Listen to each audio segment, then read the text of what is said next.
अस्सलाम वालेकुम dear students, हम कर रहे हैं मुताला पाकिस्तान जमात दहम चैप्टर नंबर 7 पाकिस्तान की मुआशी तरक्की।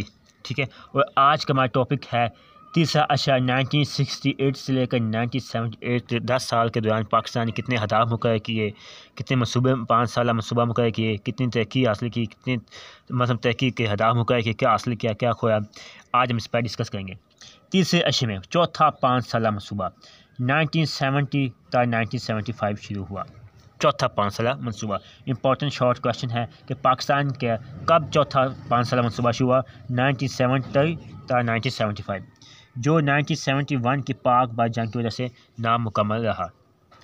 मशरक़ी पाकिस्तान आपको पता जो अब बांग्लादेश है, ये मशरक़ी पाकिस्तान था, पाकिस्तान का हिस्सा था। ठीक है, 1600 किलोमीटर मील लंबी सरहद थी, जिसकी वजह से पाकिस्तान और काफ़ी मसाइल थे जिसकी वजह से वो अलग हो गया। मशरक़ी पाकिस्तान की लादगी के बाद मुल्क को बेपनाह दाखिली, खारजी और माली मसाइल से दो चार होना पड़ा।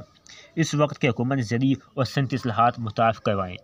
मुआहदा सिंध ताज के तहत 2 बड़े डैम मंगला और तबीला मुकम्मल है। पाकिस्तान और भारत के दरमियान एक आबी तनाज़ा था। आर्मी बैंक की साज़िश से पाकिस्तान और भारत के दरमियान एक मुआहदा हुआ, जिसे हम कहते हैं मुआहदा सिंध ताज इंटर वाटर स्टेटी 1960 में मुकम्मल हुआ था। जवाहरलाल नेहरू भारत के वज़ीर आज़म पाकिस्तान भी आए थे। राब्ता नहरें तमीर की गई।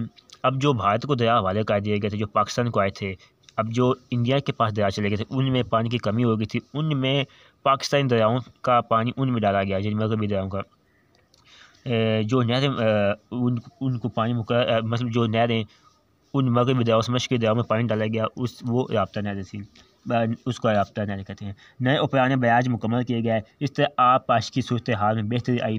हुकूमत की सनतों को कौमी तहवील में लेने की पॉलिसी ने सनती तरक्की पर बड़े मनफी असरात मरतब किए। मतलब जुल्फ़िकार भुट्टो ने पाकिस्तान की जितनी भी फैक्ट्रियाँ थे, कारखाने, इनको कौमी तहवील में ले लिया था, जिससे पाकिस्तान को बहुत सा नुकसान हुआ। लोगों के कारखाने बाहर शिफ्ट कर दिए, मतलब लगाने बंद कर दिए। ठीक है, नई सरमायाकारी रुक गई।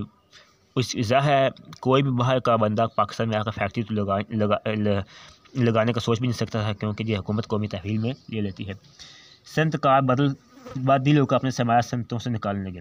बरामदात में इजाफा के लिए रुपये की कदर में कमी की गई। खाम कौमी पैदावार में 4 से 8% सालाना की शरह इजाफा हुआ। खाम कौमी पैदावार होता है पाकिस्तान की कौमी मजमूई पैदावार, कौमी तरक्की। सनती तरक्की 5 से 5% सालाना रही। सनती इंडस्ट्रियल तरक्की। ज़राअत में तरक्की 2 से 4% सालाना की शरह से हुई। सरमायाकारी की शरह 21 से 8% सालाना रही, जबकि निजी सरमायाकारी जिन कौमी पैदावार का 4 से 8% रही।